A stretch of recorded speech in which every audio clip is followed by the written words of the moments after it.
Hai, perkenalkan saya Yuliani Kilimursteni. Saya mahasiswa dari STIK Stella Maris Makassar. Di sini saya akan melakukan promosi kesehatan tentang bahaya minuman keras atau lebih dikenal lagi dengan bahaya minuman beralkohol. Nah, sebelum saya melanjutkan untuk menjelaskan lebih rinci apa bahaya dan akibat dampak dari minuman keras ini, saya akan menjelaskan apa sih minuman keras, apa sih yang terkandung dalam minuman keras itu. Nah, minuman keras atau yang lebih sering kita sebut dengan miras itu merupakan minuman yang mengandung senyawa alkohol atau etanol. Adanya alkohol di dalam minuman itu akan mengakibatkan minuman mempunyai sifat yang memabukkan. Minuman ini dibuat melalui proses yang panjang untuk mendapatkan hasil yang maksimal. Tingginya kadar alkohol dalam sebuah minuman akan mengakibatkan gangguan pada kesehatan. Nah, saya akan menyebutkan contoh-contoh dari minuman beralkohol atau miras. Yang pertama itu bir. Mungkin bir sudah sering kita dengar di kalangan masyarakat. Nah, bir ini memiliki kadar alkohol yang rendah karena terbuat dari fermentasi biji-bijian yang berasal dari beras, jagung, dan gandum. Kadar dalam bir ini mengandung 4-6%.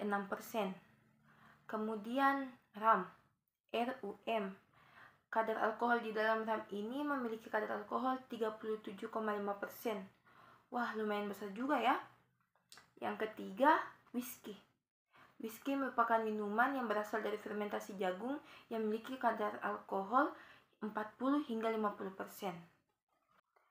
Nah, yang selanjutnya vodka. Vodka terbuat dari biji-bijian yang telah difermentasi seperti gandum hitam dan jagung. Vodka termasuk minuman yang memiliki kadar alkohol mulai dari 35 hingga 60%. Nah, selanjutnya wine atau sering kita kenal itu dengan anggur merah. Wine ini merupakan minuman yang beralkohol yang terbuat dari anggur. Kadar alkohol yang terkandung dalam minuman ini dimulai dari 8 hingga 14%. Kemudian shake. Shake merupakan minuman yang berasal dari anggur. Minuman ini juga memiliki kadar alkohol sekitar 16%. Kemudian soju. Soju ini merupakan minuman yang memiliki kadar alkohol 20 hingga 40%. Minuman ini merupakan minuman yang mirip dengan vodka dan shake tadi. Dan yang terakhir, tuak dan ciu atau yang mungkin orang Sulawesi dengar itu dengan kata balok. Balok ini merupakan minuman yang berasal dari nira yang telah difermentasi, dan ciu berasal dari singkong yang telah difermentasi. Minuman ini memiliki kadar alkohol yang berbeda-beda tergantung dari berapa lamanya difermentasi. Nah, itu tadi jenis-jenis minuman beralkohol yang ada di sekitar kita. Ingat, semakin tinggi kadar etanol atau kadar alkohol yang terkandung dalam minuman keras tersebut, maka semakin berbahaya juga bagi tubuh kita. Mengonsumsi miras secara berlebihan dapat menyebabkan penurunan konsentrasi dan kehilangan kendali diri, sehingga dapat meningkatkan resiko kecelakaan. Sedangkan jika diminum secara terus-menerus dalam jangka waktu lama, miras dapat mengakibatkan berbagai penyakit kronis, bahkan dapat berujung dengan kematian. Penyakit apa saja sih yang mengintai kita ketika kita sering mengonsumsi miras? Yang pertama itu penyakit hati. Ketika dikonsumsi, alkohol akan terserap ke dalam aliran darah, kemudian terkumpul di hati untuk dipecahkan dan dinetralkan. Jika alkohol yang diminum lebih banyak dari apa yang diolah oleh hati, maka kadar alkohol dalam darah akan semakin meningkat. Jika terus-menerus terjadi, organ hati akan mengalami gangguan mulai dari perlemakan hati, hepatitis, sirois, hingga kanker hati. Selanjutnya penyakit jantung dan pembuluh darah. Akibat lainnya dari sering mabuk adalah gangguan detak jantung, peningkatan tekanan darah, dan denyut jantung memperbesar jantung, serta meningkatkan risiko terkena stroke dan penyakit jantung lainnya. Selanjutnya gangguan pada otak dan saraf. Terlalu banyak mengonsumsi alkohol dapat menyebabkan gangguan pada otak kita. Menurut penelitian, sering mabuk dapat membuat otak menyusut dan mengecil. Semakin banyak alkohol yang dikonsumsi, semakin besar pula penyusutan. Selain itu, terlalu banyak mengonsumsi alkohol dapat menurunkan kemampuan berpikir kita dan melemahkan daya ingat kita, serta membuat refleks koordinasi gerakan tubuh menjadi terganggu. Selanjutnya depresi. Mungkin depresi ini sering kita lihat contoh di kehidupan kita, yang seperti orang yang tidak mendapatkan uang untuk membeli minuman keras akan mengamuk, melakukan hal-hal yang berbahaya. Nah, sebagian orang menganggap mabuk itu dapat membantu mengatasi depresi, namun hal itu justru banding terbalik dari kenyataan. Mengonsumsi minuman keras secara berlebihan justru dapat mengakibatkan dan memperberat depresi. Penelitian menunjukkan bahwa orang yang sering mabuk memiliki resiko lebih tinggi untuk bunuh diri. Dan kenapa bisa terjadi seperti itu?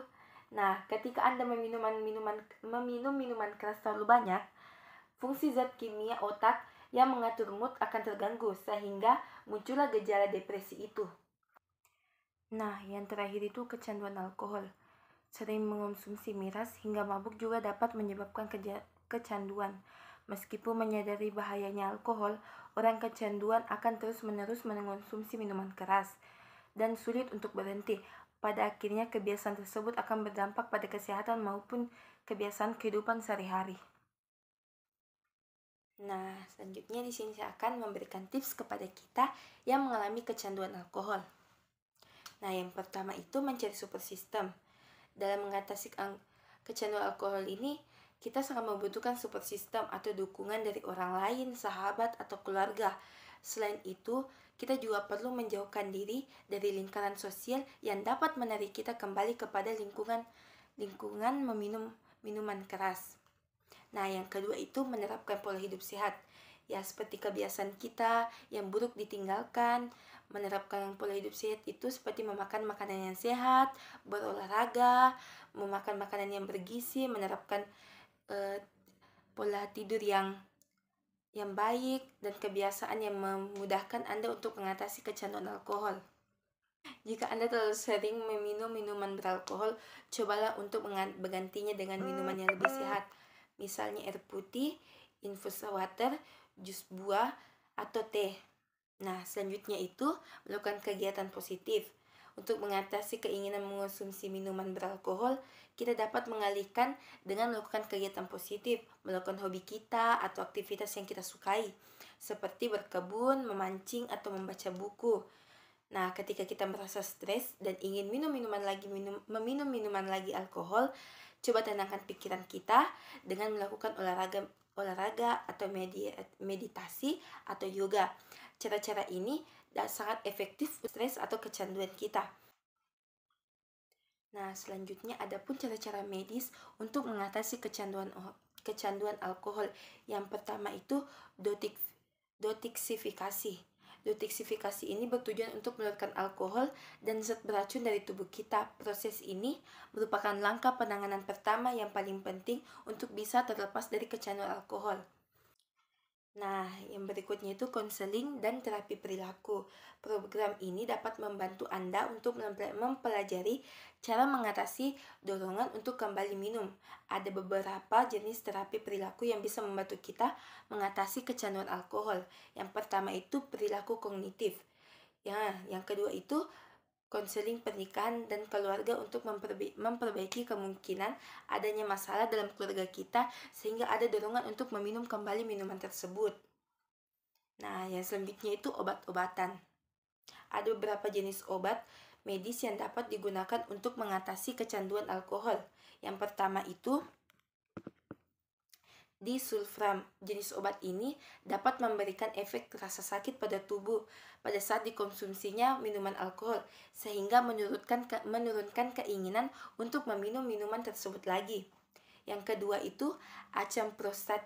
Obat ini bekerja dengan cara menyeimbangkan dan menahan keinginan untuk mengonsumsi minuman beralkohol. Obat yang terakhir itu naltrexone untuk menghalangi munculnya efek samping atau nyaman yang ditimbulkan oleh alkohol. Nah, sekian dari promosi kesehatan saya tentang bahaya meminum minuman keras. Tips saya ketika ada masalah, jangan beralih kepada hal-hal yang negatif. Sebaiknya kita melakukan hal positif seperti menonton, membaca buku, untuk menambah ilmu, agar tidak terjerumus ke hal-hal yang negatif. Nah, sekian dari promosi kesehatan saya tentang bahaya meminum keras. Terima kasih.